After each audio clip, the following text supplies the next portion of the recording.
Hello, everyone, and welcome back to the Tent of Abraham. I'm Tamir Kreisman from Jerusalem, Israel, and we continue with Pirkei Rabbi Eliezer. We are in chapter 34. This is 34b, and this one is called The Cries Not Heard. Hallelu et Adonai kol goyim, shabechu kol haomim, ki gavar alenu chasdo, ve'emet Adonai leolam, hallelujah. So things are tense, getting more and more tense. You know that thing where you kind of like wind up a rubber band and there's that thing right before it snaps? That's what it feels like here right now. Okay, so let's go. 6 voices travel throughout the world from one end to the other, yet they are not heard. What are these 6 voices? And they are: 1. When a fruit-bearing tree is cut, its voice cries out from one end to the other, and yet it is not heard. So we've learned in one of our earlier classes in Pirkei Rabbi Eliezer, specifically about the verse in Deuteronomy 20:19, where it says, "Is the tree of the field a man?" Right? Ki ha'adam etz hasadeh, right? Okay, so we've learned about this. If a man is the tree, then the command to cut it down depends on one thing and one thing only. Does this tree bear fruit? That's your only question here.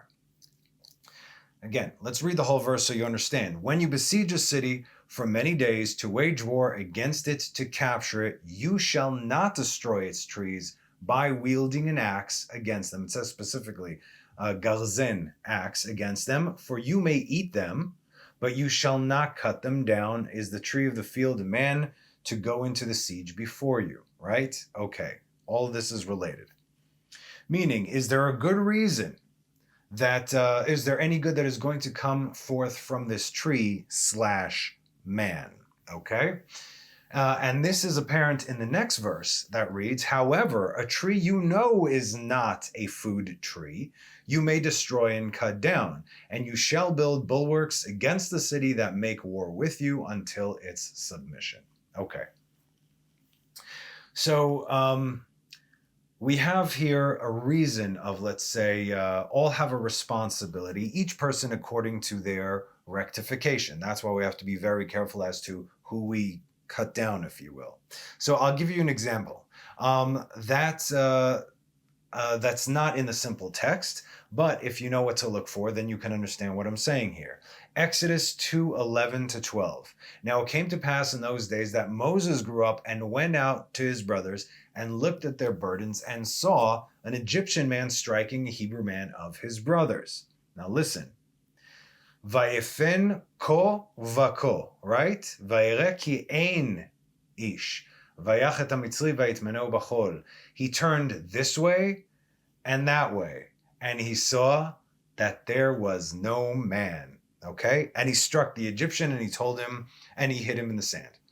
He turned this way and that way, Vayefen, right? Kalev ben Yefune, which way will his heart turn? Okay?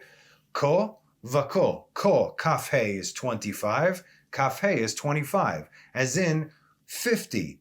Moses looked, Vayefen, he turned and he looked into Binah, the supernal understanding, which is expressed by its 50 gates, 50 levels, and saw that no man, meaning no good, would come out of this Egyptian whatsoever, and so he was expendable, if you will, especially since he was beating up a fellow Jew.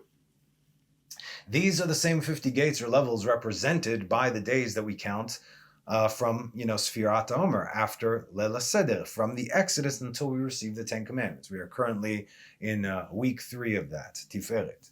But guess what?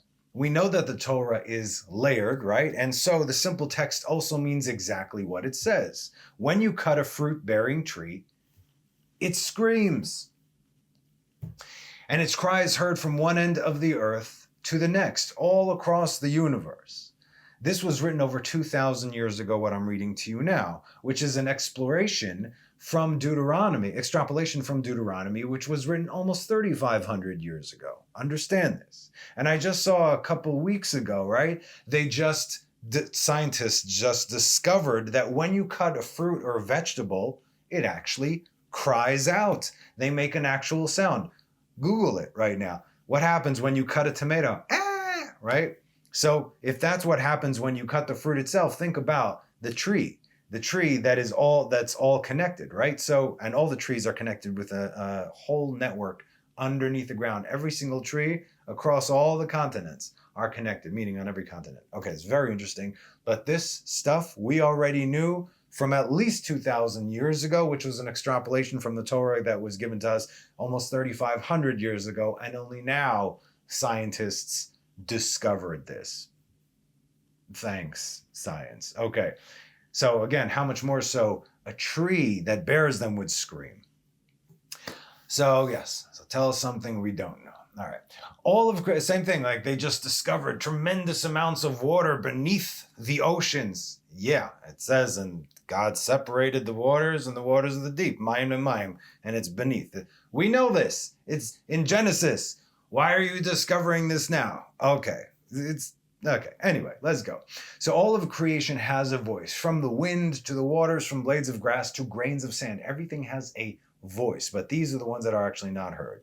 Everything has a voice. If we just shut our pie holes just for a minute, we might be able to hear the world cry out because we are killing everything. And no, I'm not talking about us controlling the climate, you misinformed, egotistical ignorance. I'm not talking about that, all right? This goes way, way beyond that. People think that man is dependent on everything other than God or anything other than God.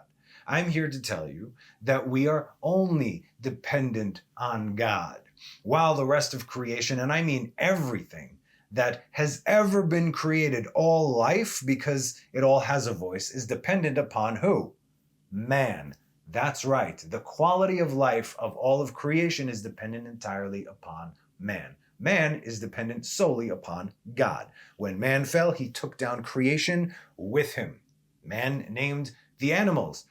The animals are under man's care or protection, if you will. So where are we and where are they?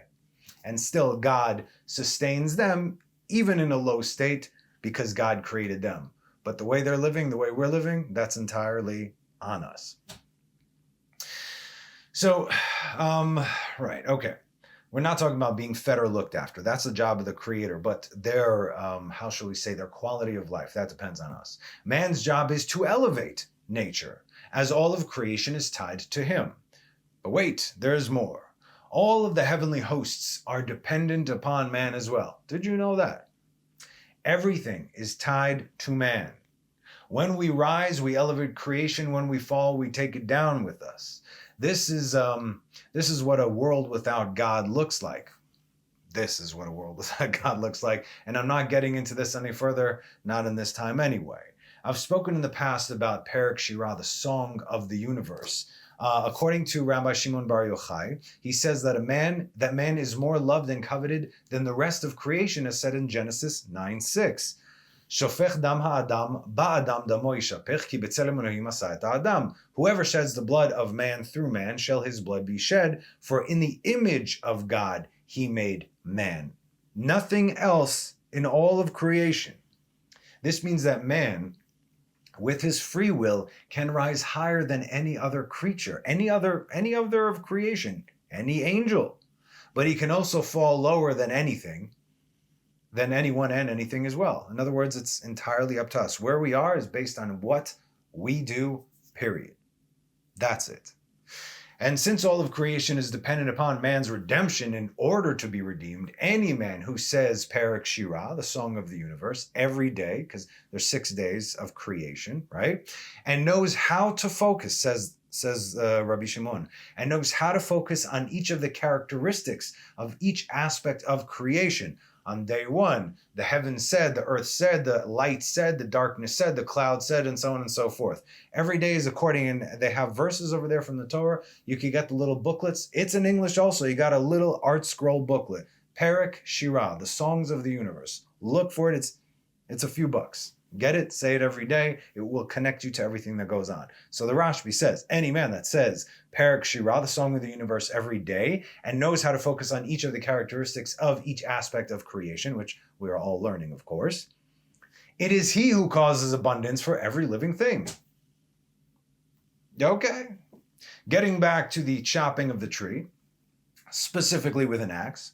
As it is said in the verse, you shall not destroy its trees by wielding an axe against them. When Solomon built the temple in Jerusalem, not a single tree or stone was cut on the premises, but all were cut in the quarries. Everything was cut perfectly, chiseled off of Temple Mount, and then they were brought, boom, placed perfectly. The whole Temple Mount was not a construction yard. It was silence. It was a place of peace. Try and imagine the precision that every stone was perfectly cut and chiseled off of the premises, only to be brought upon Temple Mount in perfect silence and peace, removing all the weapons of war, because you could use all these weapons of construction as weapons of war as well.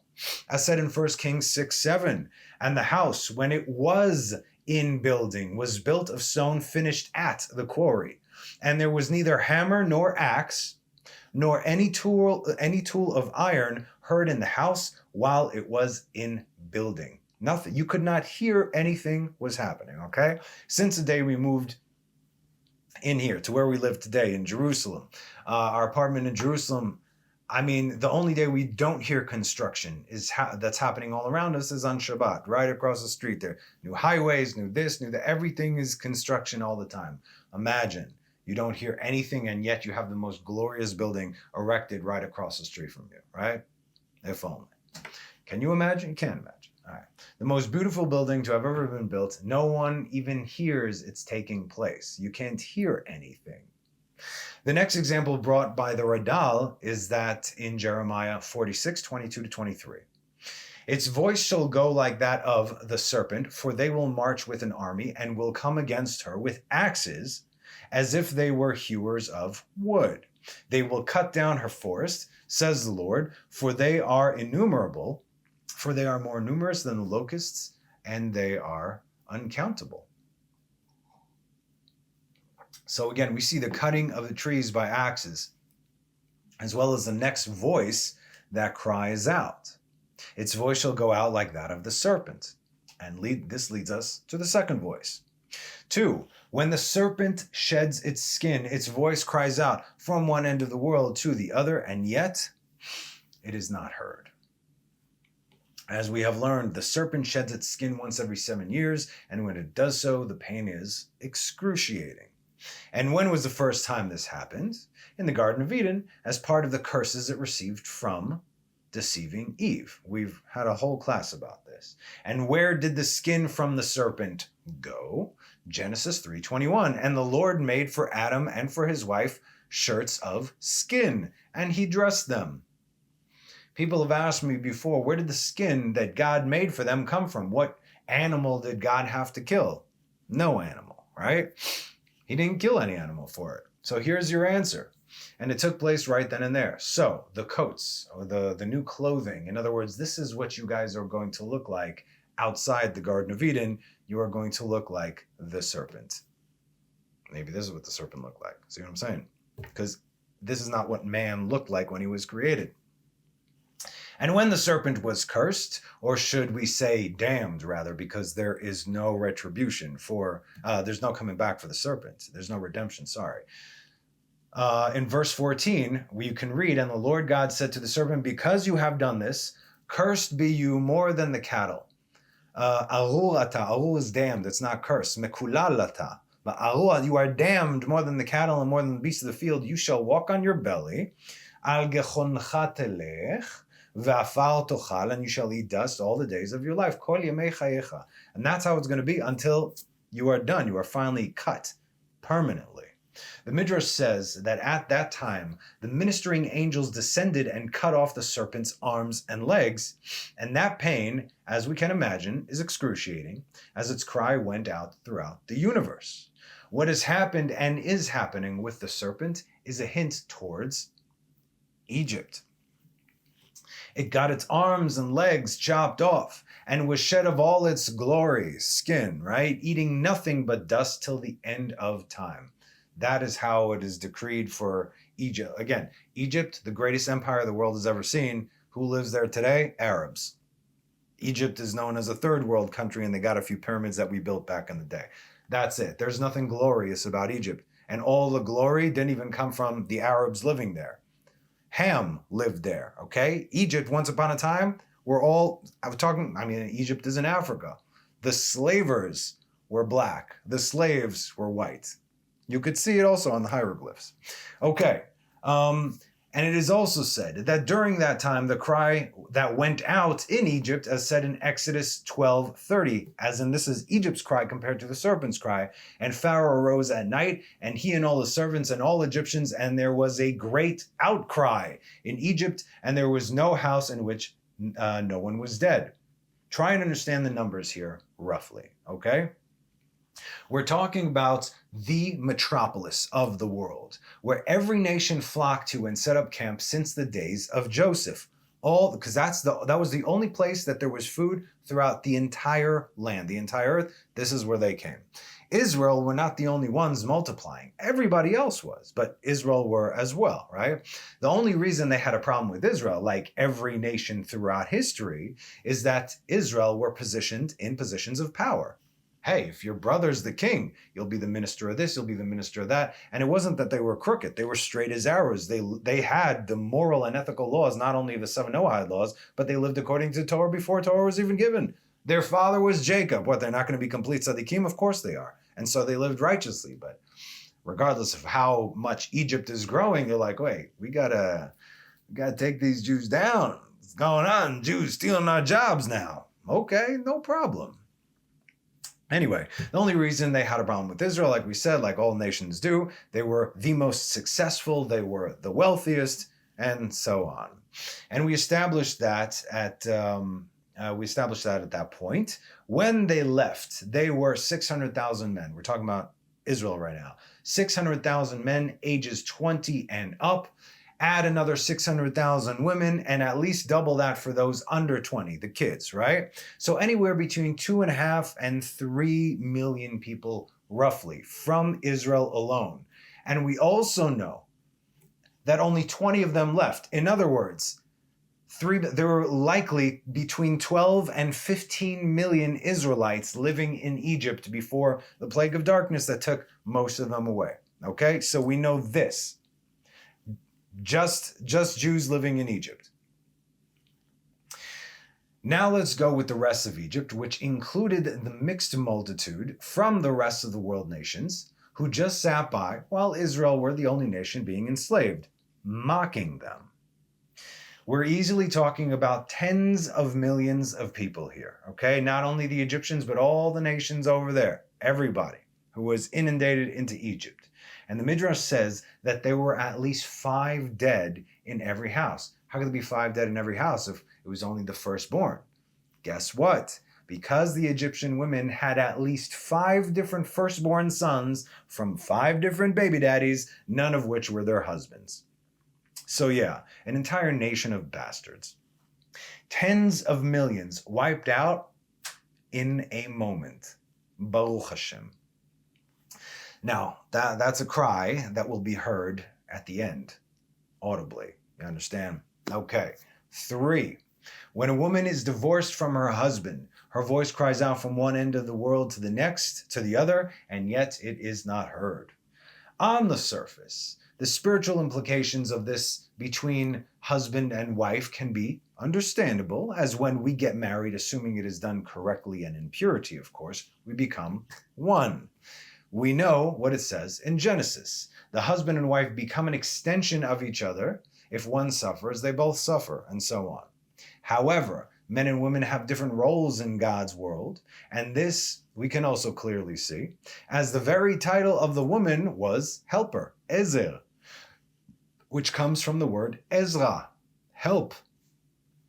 The woman was taken from man, and they joined together spiritually speaking to unite and correct Adam's first marriage from what's-her-face, who we will not name, which is why he said in Genesis 2:23, and man said, Vayomer ha'adam, and the man said, this time is a bone of my bone and flesh of my flesh. This one, not the other, not last time, not the other one, but this one shall be called Isha, woman, because she was taken from Ish, man. ואומר אדם, זאת הפעם, עצם מעצמי ובשר מבשרי. ולזאת יקרא אישה, כי מאיש לקחה זאת. This time as opposed to the last time. This one as opposed to the last one. The language is very simple. Again, if you know this, you're like, oh yeah, that makes perfect sense. Otherwise, oh, well, that's just biblical. What does that mean, though? Got to learn how to read these things. As a result, the woman becomes like a spiritual limb of the man, and her role is very clear. Ezer kenegdo. Ezer, helper, kenegdo, to stand against him. What? Please explain this direct contradiction. No problem. A helper, if the man does what he is supposed to do, to stand against him if he does not. It is very simple. The woman's job, the very reason she was created, is to make man better. God said it's not good that man is alone. He can't go beyond what he is right now. He's capped, right? But the moment he has a helper who they work together, they ascend all the way to the throne, right? If they don't work together, they're not going anywhere, and every collateral damage all over the place. Okay, so again, the woman's job is to make the man better. Now, this is not a sexist thing. Chas v'shalom. I have to say this now because, well, it's today. Who knows who might be hearing? Because while the woman makes the man better, he must dedicate every waking moment to making his wife a queen. This is Judaism, people, okay? Yes, she's supposed to make you better, and you dedicate your life to her. End of story. This is in the Ketubah. In other words, they gave their lives to one another, each according to their own function, according to the way that God made them, male and female. When there is a role reversal, or if either party does not want to do what they are created to do, like all things, they fall apart, like this world falling apart.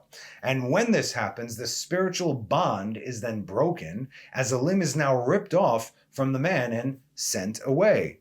Girushin, divorce. The woman cries because she can no longer perform her job, and the man laments because he failed at his. And what role does Israel play if we want to take this higher? Both. Israel, both male and female in this aspect. We are a wife to God and a husband to the Torah. Malachi 2:11-14. Judah has dealt treacherously. An abomination has been committed in Israel and in Jerusalem, for Judah has profaned the Holy One of the Lord, in that he loved and married the daughter of a foreign god. In other words, you didn't marry the Torah as we are supposed to do. We went elsewhere. Oh no. From the man who commits it, the Lord shall cut off, we're talking about cutting off here, shall cut off one of acutely or erudition from the tents of Jacob, and one who offers up an offering to the Lord of hosts. And this second thing you do, to cover the altar of the Lord with, listen now, tears, weeping, and sighing such. I don't know how this is the thing, but in Hebrew it's v'zot sheni tasu kasot dim'a et hamizbeach Hashem bechi va'anaka me'ein od. Right? There's so much lying and crying and screaming and yearning and longing, heartbreak. So that's how it's translated here. Nor will he no longer turn to the offering, nor will he take anything willingly from your hand. So here are the cries from one end of the earth to the other. And you will say, why? Because the Lord testified between you and the wife of your youth. That's the Torah. That you dealt treacherously with her. And she is your companion and the wife of your covenant. God gave the Torah to us. There has to be union. Once we become one with the Torah, God becomes one with us. That's how God's like, you want to elevate to my level? Here you go. Handle this. This is now your wife. Live well, do everything, and guess what? Then we're all going to be together. Didn't really work out though. So again, the word anaka, as we said, is an anagram to ne'aka. This is the painful and groaning cry, the great cry, as said in Ezekiel 30:24. Listen to the Hebrew, then we'll read whatever translation they have here in the English. V'chizakti et zorot melech Bavel v'natati et chalbo beyadi. And I strengthened the arms of the king of Babylon, and I shall give my sword into his hand. You see, God is the one who strengthened the king of Babylon. Nothing happens without God's say-so. V'shavalti et zroot paro, and I shall break the arms of Pharaoh. V'na'ak na'akot chala lefanav, and he will groan the groans of the slain before him. So here we have anaka na'aka, the groans of groans. That's how it's translated. All right. Remember this. We'll come back to that word. 4. When a woman is with her husband for the first time, assuming it is her first time, yes, her voice cries out from one end of the world to the other, and yet it is not heard. So you might be assuming that this would be the pain of a woman losing her virginity, but as you can see, these things that we are discussing are incredibly deep and spiritual. So yes, it is that, but it's not okay. You understand? One end of the earth, why is this happening? On a plain and physical understanding, everything that has to do with pain, when it comes to the woman, it all comes down to the curses she received in the Garden of Eden. That's it. This is where everything comes from. If the separation from her husband, spiritually speaking, causes such a cry, that is only because the unification itself is no simple task, right? Otherwise, breaking up won't be so hard to do. Now, will it? We have learned that to find a person's zivug, their significant other that they are destined for to become one with, is more difficult than the splitting of the sea. How so? Think about how many worlds we have, okay? And how many realms within those worlds, and how many fragments of souls, spirits and nefashot, life forces, are within each. You understand? Your nefesh, ruach, and neshama are not necessarily from the same source. Everything is so mishmash right now. Whoever you are, your nefesh, ruach, neshama, is because that specific nefesh, that ruach, and that neshama needs a tikkun.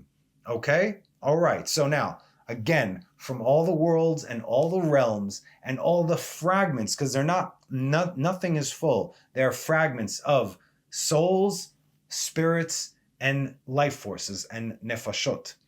Now, each and every one of these must be perfectly aligned in order for this union to take place. Again, if you just want to lay this out, then by default, it's more difficult than splitting the sea, which is, here you go. Or, 12 dry highways for you to go through. Now, go from all the realms and all the worlds and everything and connect the two that need to be connected. Okay.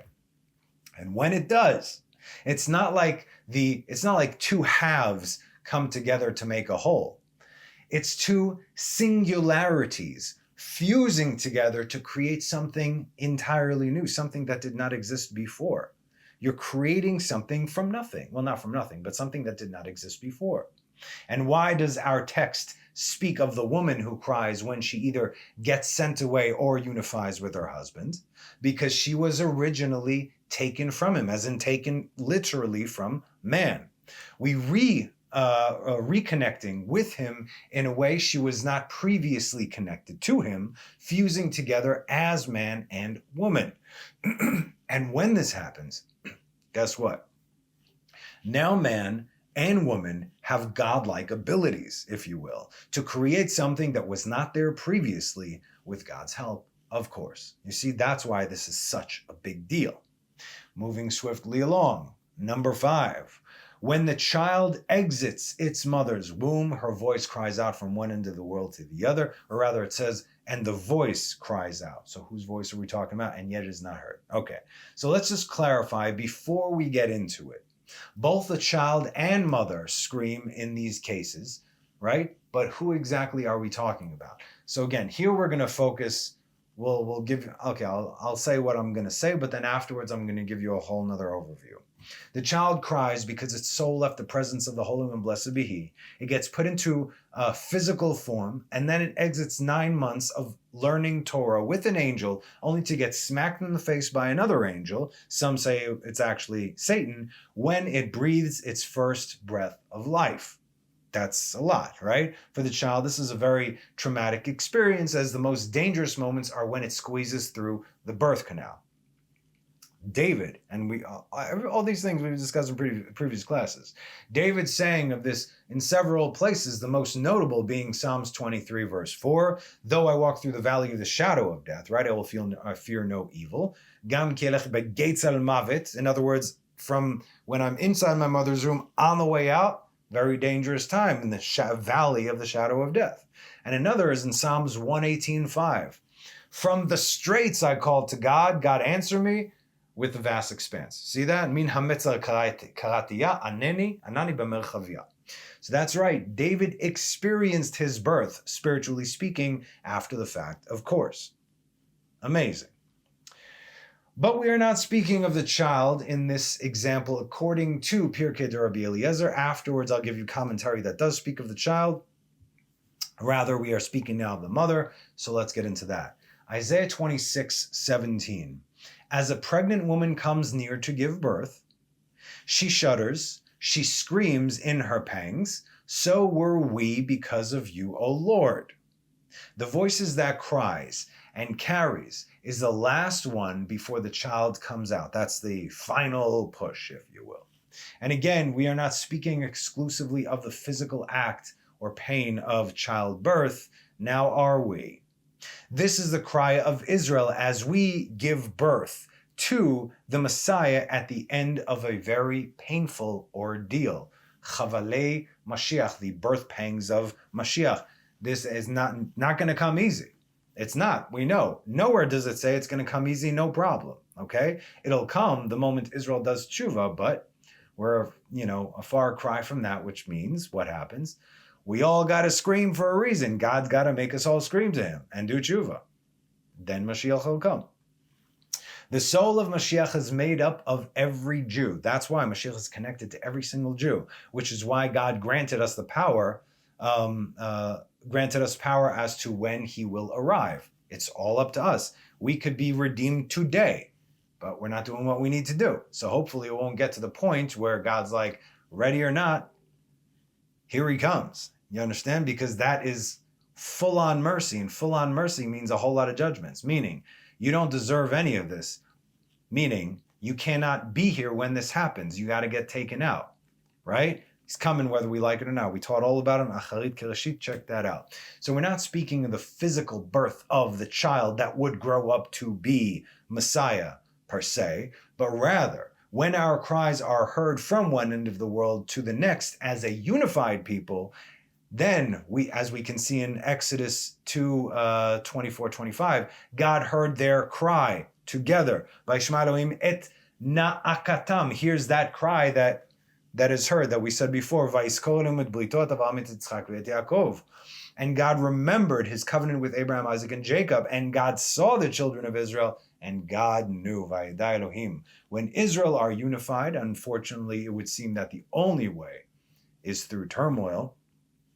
When Israel cry out as one, immediately God will send the Redeemer. As we can read in the very next verse, chapter 3, verse 1, Moses was pasturing flocks of Jethro, his father-in-law, the chief of Midian, and he led the flocks out of the free pasture land, and he came to the mountain of God, to Horeb. Like we said, the entire story of Exodus is in this one verse. Exactly what happened. Okay?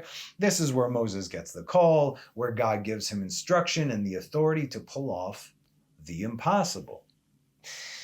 In the very near future, when Israel will be united in turmoil, through turmoil because of the birth pangs, at that moment, this man be endowed with the unique abilities we read in Isaiah, meaning Mashiach will be endowed with the unique abilities we read in Isaiah 11. And a shoot shall spring forth from the stem of Jesse, right? Choter migeza ishai, Venetzer mishol shavifre, and we discussed why specifically a shoot, a sprout, will come forth, because it comes from beneath the ground. What happens to a seed? You plant a seed beneath the ground, you cannot see how much it grows. All you see is what's coming up from the top, but there could be a whole network beneath the ground. That's one, meaning everything has already been prepared. It wasn't just, oh, well, here it is now. No, this whole thing has been brewing for thousands of years. And two, specifically from the ground, because we know that Mashiach, I don't want to say a simpleton, not a simpleton, right? Obviously. But he's a regular dude until he gets this. And the Spirit of the Lord shall rest upon him. Before that, the Spirit of the Lord did not rest upon him. Okay? In other words, it's a regular dude who does not know he's Mashiach until he knows he's Mashiach. It's very simple. A regular dude, not a big rabbi, nothing, a regular guy. one of the people. Why? Because he needs to be able to identify with everybody. So how can a person who knows all the Torah backwards and forwards, then God gives him all the what? But you already had all these things before, almost, right? Or these kind of, close kind of abilities. And the Spirit of the Lord shall rest upon him when the time is right. And the Spirit of wisdom and understanding, a spirit of counsel and heroism, a spirit of knowledge and fear of the Lord. And he shall be animated by the fear of the Lord. V'haricho, I don't know what animated, right? He will smell the fear of the Lord. And neither will the sight of his eyes shall he judge, nor the hearing of his ears shall he chastise. I don't care who you are. I don't care what you look like, nor do I care what you say. Come here a second. You stink. Go clean yourself. You see what I'm saying? Okay. And he shall judge the poor justly, and he shall chastise with equity, and the humble of the earth. And he shall smite the earth with the rod of his mouth, and with the breath of his lips he shall put the wicked to death. Speaking. He will speak and you will die. That's it. There is no wars and all these things that we're talking about. Ben David over here, not Ben Yosef. That's the warrior. Ben David is not doing war because David did war back in the day. Now, and that's why he couldn't build a temple. The temple is a house of peace, right? Shlomo, Solomon, is called, Shlomo means Hashalom Lo. He who has peace. And in Shir HaShirim, Hamelech Shlomo, the king that brings forth peace. Okay. And righteousness shall be the girdle of his loins, and faith the girdle of his loins. So tzedek ve'emunah. Tzedek is also judgment, right? Righteousness. In other words, according to the deeds. Ve'emunah, faith. In other words, you have faith, you have rachamim and chesed over there. These two combine. He is the perfect balance between the two of them. But the cry itself, we can see in Psalms 22, as this is the song of Israel. This was also the psalm that Queen Esther recited when she put her life on the line for Israel's sake. Esther was one of our redeemers. For the conductor on the hind of the dawn, Hashachar, a song of David, Lamnatzach al Ayelet Hashachar, Mizmor LeDavid. We have studied this before in detail in Acharit Kereshit. The word dawn in Hebrew is shachar, which comes from the word shachor, black, color. I'm wearing chultza shchora. Ze matzeva shachor, a black shirt, right? As in, it is always darkest before the dawn, and that is when the hind of the field, see Song of Songs, gives birth. And what happens when she is at her most vulnerable as she cries out her final cry, and it's also known that hinds have the most narrow birth canals. The serpent lunges at her and bites her right at the entrance to her womb. Yeah, right over there, okay? That, by the way, that tremendous pain and the terror leading up to it, that is actually what will cause the birth. You understand? So all that by default has to happen. So say our writings. And that will make the final cry exponentially more painful. But after that, it's all over for the serpent, because that's it. That's a final ditch attempt, but he doesn't know his final ditch attempt will actually bring about the redemption, as this is a last ditch effort to try and thwart the inevitable. He knows it's got no future. I believe there's a correlation between this scenario and childbirth, like we said. That one opinion is that it is Satan who smacks the memory of Torah out of the child when it enters the world. Like God told Cain, "Lefetach chatat rovetz," right? Sin is crouching at the petach, the opening. The opening of what? The moment you take your first breath in this world, right? Smack. What Torah? I don't know what you're talking about. Okay.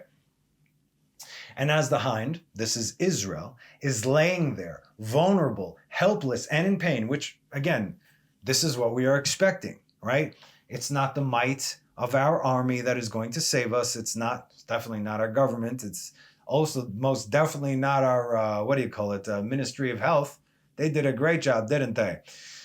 Anyway, it's nobody except for Avinu Shebashamayim. This is the point that we're trying to make, right? Masechet Sotah, Parak 9, Masechet Sotah in the Mishnah, chapter 9. Read what it says about the end of days. Masechet Sanhedrin, 97a and b. Read what it says about the end of days. We will not be able to rely on anything or anyone else Rak al Avinu shebashamayim. This is the point that we're going to have to get to. And then we're going to see really who is with God and who is elsewhere. Anybody who looks elsewhere for others to save them over there is going to go with them. That's not the world that is coming right now. Please remember that, okay? So like we said, when Israel, the hind, is laying there vulnerable, helpless, and in pain, unable to run as the serpent closes in, but the child, the offspring has to be born, the Mashiach, what does he say? My God, or she say, my God, why have you forsaken me? You are far from my salvation and the words of my moaning, right? Eli, Eli, lama zaftani rachok mishuati divrei shagati. My God, I call out by day and you do not reply, and by night I do not keep silent. Meaning in the darkness, I can't see you by day. That's why I also cry out by night.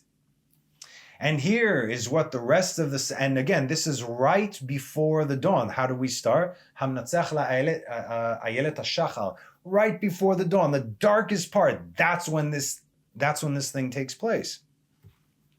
So here's what the rest of the scenario is going to look like. Before Mashiach shows up, as Israel is at her last breath, when it seems that all hope is lost. Remember, our test in this generation is faith, emunah.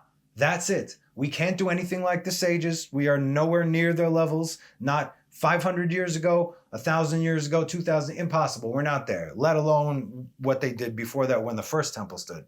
We're not there. We are the lowest generation. And that is why the only thing that carries us through is our emunah. And again, I tell you this, and I'm only saying this because this is what the books say. You will be tested on your faith, each man according to his level, because this is how it has to work right now. Everyone is on a different level. But it will seem that there's a point almost that there is no God. And that if there is a God, chas v'shalom, that he has forsaken his people. So like we said, the Holocaust is nothing compared to what Israel are going to have to face before the coming of Mashiach. Okay? This, as we know, this is part of God's plan. That's why I'm saying it right now. Do not fear, because if you fear them by default, you don't fear he who sent them. Remember, God is doing this because he loves you. But why would God do it? Don't question him in that sense. Really don't question him. Look at everything else he has done and understand he's telling you what he's going to do. Don't fail on this. This means eternity or nothingness for you. Do not fail on these. Okay, so when all hope seems lost, right? We are about to see who will remain against all odds. But you are holy. You await the praises of Israel. We need to pray to God and only to God together as one. That's who God waits for. He's doing this to see who's going to remain. Verse 5, our ancestors trusted in you. Oh, how do we know? Because our ancestors trusted in you and you rescued them. Look back at our forefathers. Remember who we are and where we come from. God is good for his word, right? God is not a man that he should lie, right? So God is saying, I'm sending this to you. This is how it's going to happen. Who will remain? Those who pray to me. Those who actually remain will be those that remain and will not flee or take their eyes elsewhere. They cried out to you and they escaped. They trusted in you and they were not shamed. This is the formula that we have. And it's going to hit you when you're not ready. So this has to become second nature to you. But I am a worm and not a man, a reproach of a man despised by peoples. The story of Israel. No matter where we go, no matter how good we do, we're despised anywhere and everywhere. All who see me will mock me. They will open their lips and they will shake their heads. Again, the story of Israel. One should cast his trust upon the Lord, and he will rescue him. He will save him because he delights in him. If you put your trust in God by default, you will not put it elsewhere. That's it. That is your answer. That is always your answer. We must do everything that we can. We don't just sit on our butts. That is not the Torah way. We do our hishtadlut. We make our own effort. You have to put in the work. But our success and failure is entirely up to God. For you drew me from the womb. You made me secure on my mother's breasts. As we said, David re-experienced his birth, as said in Psalms 23 and 118. Upon you I was cast from birth, from my mother's womb. You are my God. Now here's the birth of the child. Now look how this psalm ends. Okay, I stopped at verse 11. We're going to jump to 31 and 32. Look how it ends, though it started out rather bleak. We already see it slightly started to turn around. The seed that worships him, it shall be told to the generation concerning the Lord. That's us. They shall come and tell his righteousness to the newborn people, that which he has done. Who are the newborn people? After the days of Mashiach, when death is done from the world, there will be new neshamot, new souls.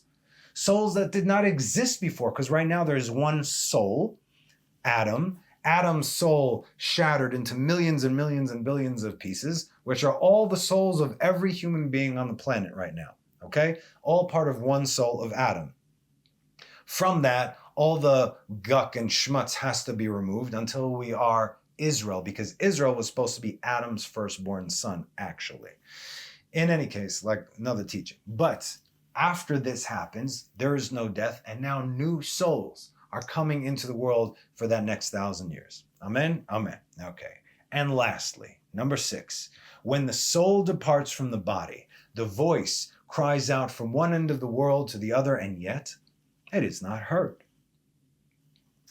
There is nothing more painful or difficult in this world when the soul leaves the body. Now, I'm not speaking of how a person dies, be it peacefully in their sleep or eaten alive by ravenous wolves. That's not what I'm talking about, okay? I mean at the very moment of death, or like right before, when that separation occurs. It is nothing that we can prepare for in life because it's a first. How do we prepare for something like that, right? The only way we can prepare for the easiest transition possible is through Torah and mitzvot. That's it. God tells us how to live. If we live according to how God says, we're good, dayenu. And if we live according to how God says in this day and age, we're on a very high level, comparatively speaking, because the generation always gets judged based on the average level within its generation. So that's great that back 2,000 years ago, when you had all these incredible Tanaim who wrote the entire Talmud, over 2,000 years, over 2,000 years before that was just written 2,000 years ago. In any case, you had all these guys. They knew the whole Torah backwards and forwards. They saw all the secrets of Torah. They were at such high, incredible levels. Even if we learn about them, we won't even come close to the knowledge and understanding and wisdom that they had. We're doing our best. So when you had a great sage back then, great sage, sure, there are a lot of great sages. How many great sages? We got many, many great sages, Baruch Hashem. Today, how many great sages do we have? If we have any left, we don't know about them. They're hidden, right? Why? Because it's so difficult now. That's why I've said this before. If you do a small mitzvah today, a small mitzvah, say a blessing on, water or whatever, it's like back then someone doing a very great mitzvah, because our generation is the lowest and last generation, okay? Just holding on means something. Remember that. Okay, so, where were we? Okay, so I mean that the moment of death, when the moment of death, right as that whole thing occurs, right? That's that moment. So I believe we covered some of this when we discussed Masechet Chibut HaKever. It's the tractate of the beating of the grave, as it's roughly translated. What happens shortly before we die until after the soul departs. And you can actually find this teaching, I speak of it in the 11th trial of Abraham. It's the second half of the teaching, towards the end. Exactly, I'm actually teaching about that over there. Okay, so like we read there, so it says here in our text, and the soul does not depart the body until it sees the Shekhinah. As it is said in Exodus 33:2, and he said, you will not be able to see my face, for man shall not see me and live, said God to Moses. Meaning, the face of God, the Shekhinah, is what ultimately removes his soul from the body. Now, a quick recap, okay? So first of all, these are the 6 things. Now, also, there's a difference if you die in Israel, outside of Israel, a Jew, a Gentile, a Noahide, an idolater, and so on and so forth. Okay? You want to do everything good and you want to live the way you were called to live. No idolatry. If you're a Noahide, that's cool. If you are a Jew, you better be in Israel. You better be in Israel. Anyway. So now I want to, like I said, I want to recap the six voices that cry out from one end of the earth to the other, and they are not heard according to one of the commentators over here, Velo od Ela. He sums them up very nicely. Now I want you to pay attention to the theme and focus, as the cries do not go out from what was actually lost, but rather from what could have been achieved. Okay, this incidentally is what we discussed as one of the forms of Gehenom. When we go to Gehenom, God shows us everything that we could have done if we would have applied ourselves, and the sorrow from seeing how high we could have been and where we actually are. That is what actually breaks us. That's what cleanses us in a way. And it's, I mean, again, this is Tzal Shel Gehenom. We can't even imagine this kind of pain. So look at the focus here. 1, the fruit-bearing tree cries out when it is cut down, as it is in pain, because it can no longer bear fruit for Israel to make a blessing over. Furthermore, the ability to bear fruit, a command from God, has been denied, and so it cries. 2, the serpent cries out because of the shedding of its skin. However, there is no redemption for it in the future. In the time to come, the Holy One, blessed be He, will correct every aspect of creation, except for the serpent, as it has been damned. We learned this. 3, the woman whose husband divorces her and sends her away cries because now she can never marry into the priesthood, right? Kohanim are forbidden to marry divorcees. For if she were a widow, she could marry a Kohen. If her husband dies, she could marry, but not a divorcee. Furthermore, she says, who will take me now that my husband has sent me away? They'll probably think, oh, there's something wrong with her, right? Okay. 4, when a woman is with her husband for the first time, her divine angel, her protecting minister, screams because now she is entering the curses and sorrow of Eve.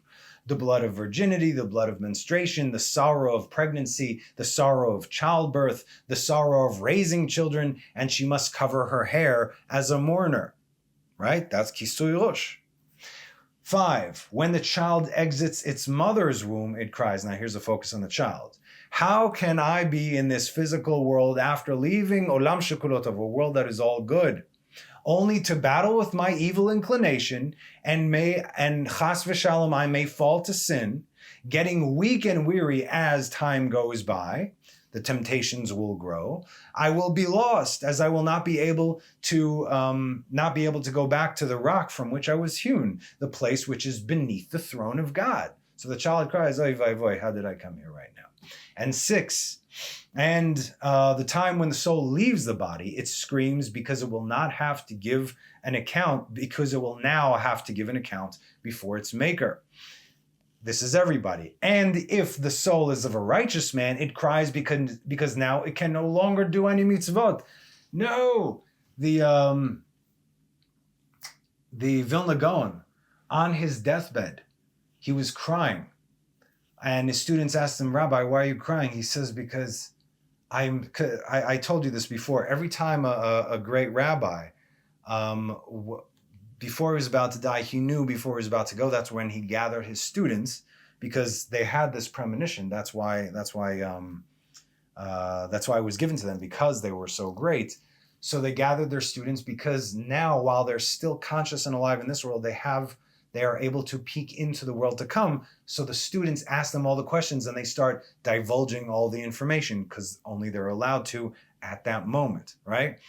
So he was grabbing onto his tzitzit and he says, every moment of this, every moment, I don't want to lose this, but now I cannot wear a tzitzit anymore.